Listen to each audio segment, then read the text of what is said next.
Hi అండి, welcome to Kavya fashions. ఈ రోజు వచ్చేసి లెహంగా క్రాప్ టాప్స్ చూసేద్దాం. అన్ని కూడా కస్టమైజ్డ్ అండి. ఇది మనకి పటోలా సిల్క్ మీద వచ్చేస్తుంది అనమాట. ప్రైస్ వచ్చేసి ఇది 4000 వస్తుంది. సైజెస్ వచ్చేసి మీడియం టు XXL వస్తుంది. ఇది డోలా సిల్క్ మీద వస్తుంది. ఇది కూడా మనకి ప్రైస్ వచ్చేసి 4000 వస్తుంది. నెక్స్ట్ వచ్చేసి ఇది బనారసి స్టైల్లో వస్తుందండి. దుపట్టా వచ్చేసి పట్టు దుపట్టా వస్తుంది. ఇది మనకి ప్రైస్ వచ్చేసి 4500 వస్తుంది. నెక్స్ట్ వచ్చేసి ఇది డోలా సిల్క్ మీద వస్తుందండి కంప్లీట్ గా. ఇది మనకి ప్రైస్ వచ్చేసి 4200 వస్తుంది. కలర్ కాంబినేషన్స్ ఉన్నాయి ఇందులో. ఒకటి 4200.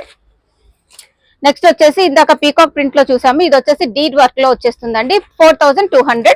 ఇది వచ్చేసి డోలా సిల్క్ ఇది వచ్చేస్తుంది. ప్రైస్ వచ్చేసి మనకి ఇది 4000 లో వచ్చేస్తుంది. ప్యూర్ క్రేప్ దుపట్టా వచ్చేస్తుంది. నెక్స్ట్ వచ్చేసి ఇది బెనారసి జార్జెట్ అండి. క్రష్ జార్జెట్ మీద వస్తుంది. ఇది ప్రైస్ వచ్చేసి మనకి 4800 లో వస్తుంది. చినాన్ దుపట్టా వస్తుంది.